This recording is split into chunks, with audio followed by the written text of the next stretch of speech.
Halo guys, gimana kabarnya hari ini? Assalamualaikum warahmatullahi wabarakatuh. Semoga teman-teman semuanya yang menonton video ini diberikan kesehatan dan dilancarkan selalu rezekinya.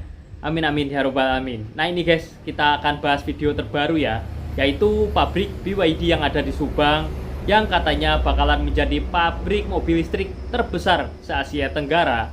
Ini ternyata malah diganggu sama ormas guys. Wah, ini bakalan sampai kapan ya? Setiap ada yang bangun pabrik, ada yang masyarakat punya usaha, ini selalu diganggu ormas lah. Terus pasti ya bakalan bubar lah guys akhirnya. Yang mau investasi pun pasti bakalan takut ya kalau gitu caranya. Ampun deh. Oke, daripada penasaran, kita langsung saja menuju ke video berikut ini.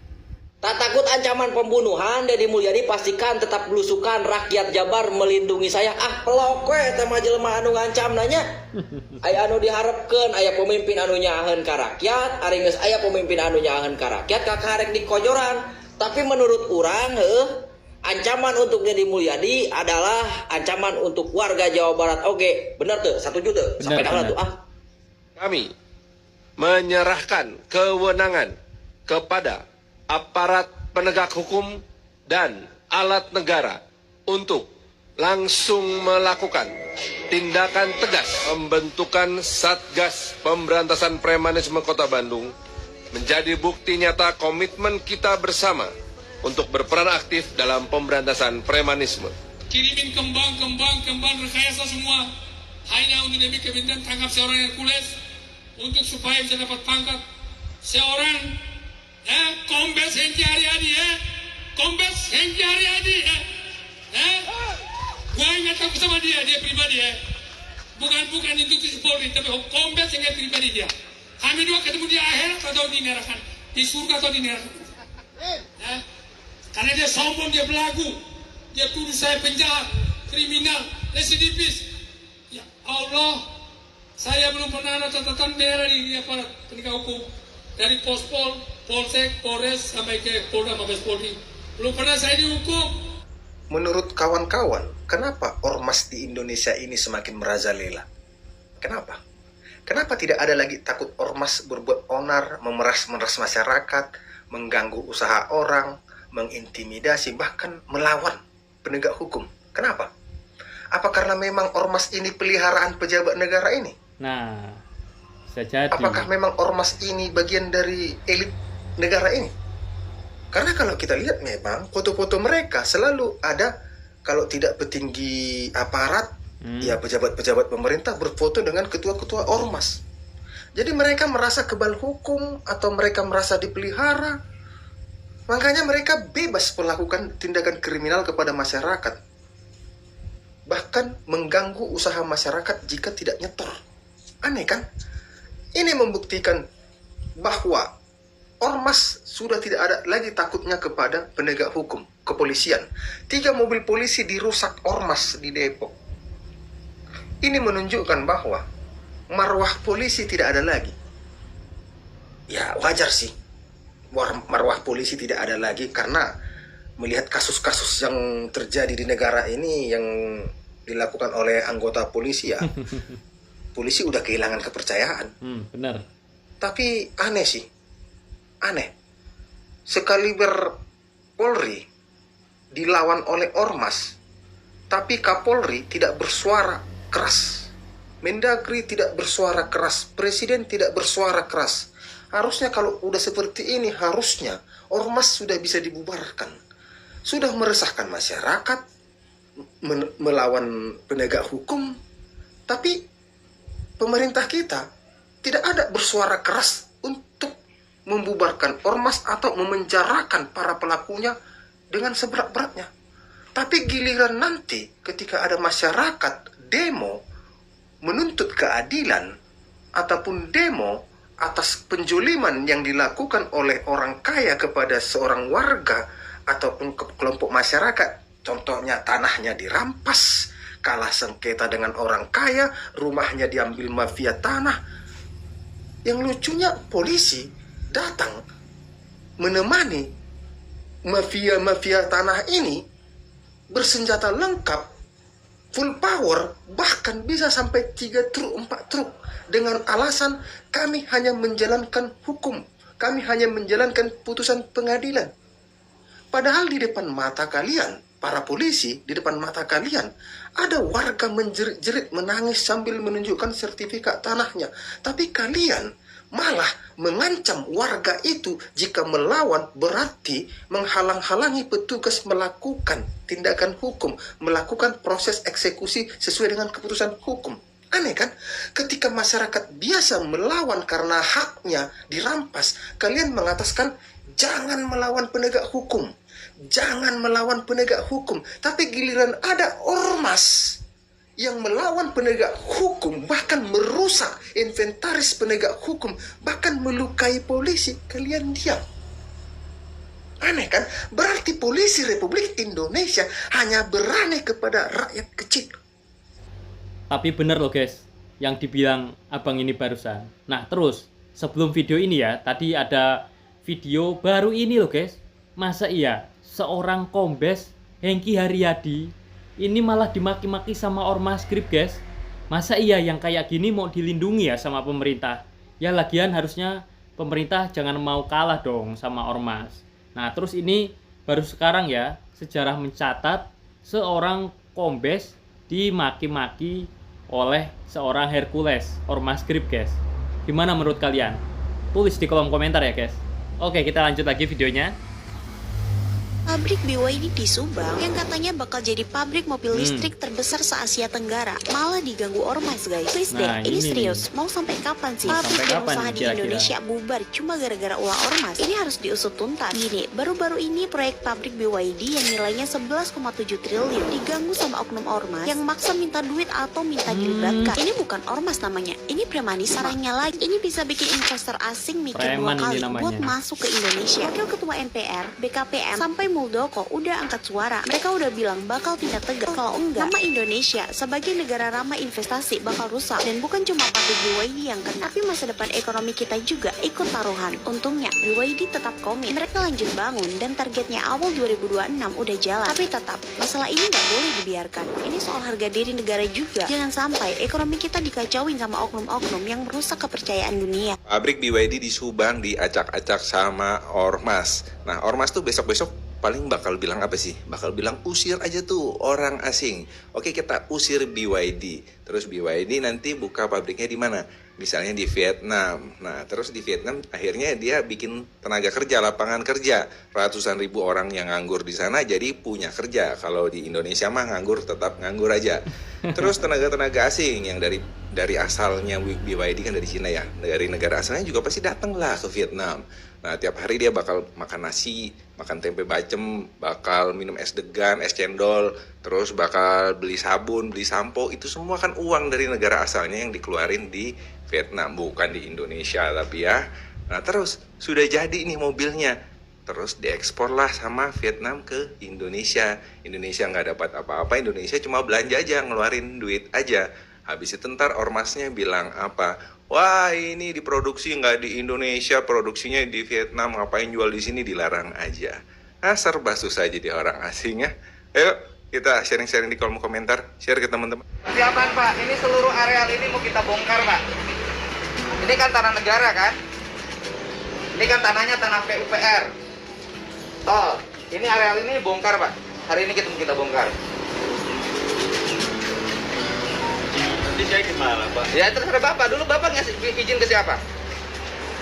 Ya memang tahu ini orangnya kemarin juga dari ininya. Iya, tapi kan nggak boleh di depan kan ada pelang nggak boleh membangun. Depan mah nggak tahu itu yang depan. Ya bukan, berarti itu pelang itu untuk semua tanah negara. Memang ini tanah Bapak gitu. Ya tanah Allah, tanah Bapak. Jangan bilang tanah Allah, kamu ini gimana? Ini tanah negara, tanah PUPR, semua juga tanah Allah. Jangan gitu. Ya Bapak juga ngotot ngawur ngomongnya. Bapak dari mana asal? Saya dari Purwakarta. Purwakartanya mana? Muncul. Kenapa ada muncul ke sini? Kita kan sama ini kalau penduduk saya di PPC. Ya, makanya ini jangan gitu loh Pak. Jadi kalau lagi gini jangan bilang ini tanah Allah, nggak boleh. Semua juga tanah Allah. Tapi ada aturannya. Itu di depan PUPR Pak. Ada pelangnya. Bapak bisa dipidana. Bapak pilih mana? Kita mau beresin menjadi areal hijau. Karena di sini menjadi tempat transaksi ciu Pak. Beresin aja Pak. Beresin. Saya kan belum pernah dikasih ini Pak, masa sekaligus mendadak kan? Ya kalau nggak mendadak susah Pak. Saya nanti bantu berikan kompensasi berapa keluarga untuk cari kontrakan. Ini kan yang bengkel ini 7 keluarga. Iya makanya dulu izin nggak Bapak ke PUPR? Izin sih ke cuma lisan Pak. Ya, Ini kan tahu. lisannya ke siapa? Saya sebutin di kamera, biar menterinya tahu. Bapak izin lisan ke siapa?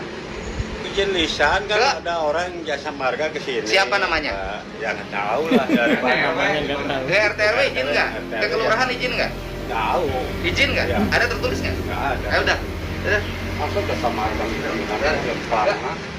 Udah dari sana mulai depan nanti langsung ke sini semua. Stop ini di Padelang kalau ke Bapak ya. Di Padelang aja. Stop.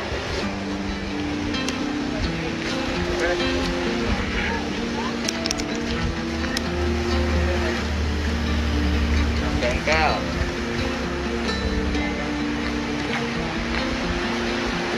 Ini dikasih tahu aja semua. Kan batasan tanah bina marganya itu. Terima. Ini kasih tahu juga.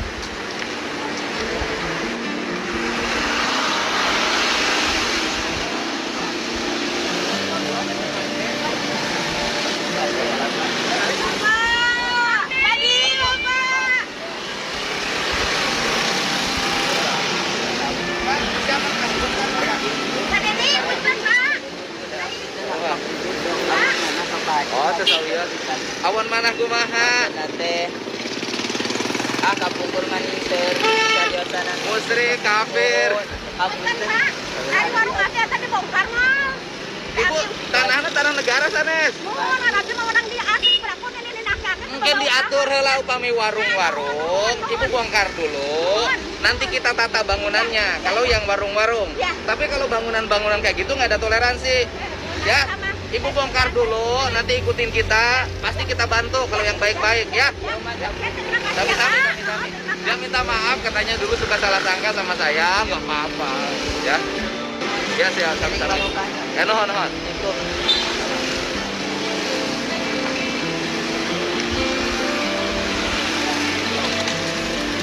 Ayo dong.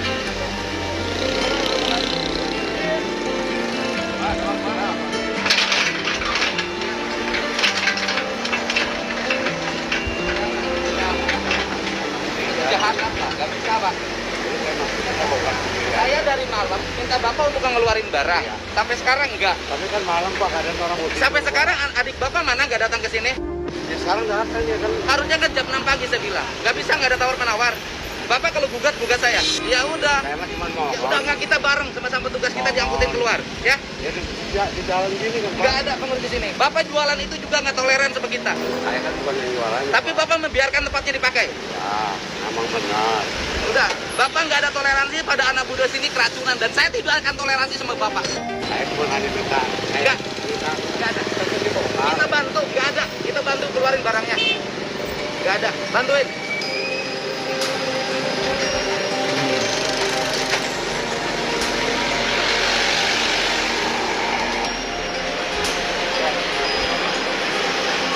Ya. Berapa? Iya gimana? Iya kan Bapak dari mana? Dari Jawa. Jawanya mana? Madura. Bapak ada izin nggak? Ada di Madura.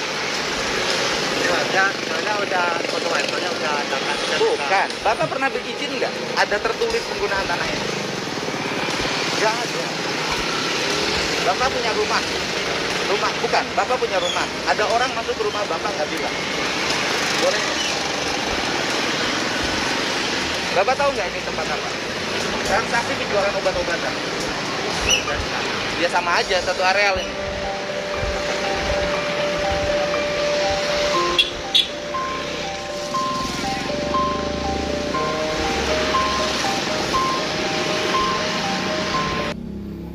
Ya, lagian lucu juga ya guys ya. Jelas-jelas dia itu membangun bangunan di tempat yang bukan tanahnya ya. Kok bisa pas ditanyain sama Kang Deddy Mulyadi bilang kalau ini tanahnya milik Allah gitu. Kan kocak banget ya guys ya. Ya memang kalau semua tanah itu kan milik Allah, tapi kan ada aturannya ya. Dan setiap tanah itu kan ada pemiliknya. Jadi nggak bisa sewenang-wenang lah kalau kita mau bikin bangunan atau apa gitu, toko atau apa, terus di tanahnya orang lain ya bisa dimarahin sama orang lah. Lagian bapak ini ada aja loh. Aduh, udah izin katanya, izinnya tapi secara lisan. Terus ditanyain namanya siapa, nggak tahu. Aduh ya kacau ya. Terus ini ya, wah, luar biasa sekali nih ya, Kang Deddy Mulyadi menertibkan bangunan-bangunan ya, yang ya bangunan-bangunan liar guys ya. Masa iya banyak banget ini, apalagi di Bekasi itu kan di kali-kali, di sungai-sungai itu pinggir-pinggirnya ya, sungai yang tadinya 7 meter guys, terus gara-gara banyak pembangunan akhirnya menyempit ya. Terus sekarang itu sungai yang di daerah mana itu guys, nah itu sekarang kan udah lumayan lah dilebarin sampai kurang lebih 5 meter lah, padahal tadinya 7 meter. aduh. Oke, terkait video yang barusan kita lihat ini ya, di sini kita sangat menyayangkan sekali ya, tadi di video-video awal tentang ormas yang mengacak-ngacak pembangunan pabrik yang di Subang ya, pabrik BYD yang bakal digadang-gadang yaitu bakalan menjadi pabrik mobil listrik terbesar se-Asia Tenggara guys, tapi malah diganggu sama ormas. Aduh, terus mau sampai kapan ya?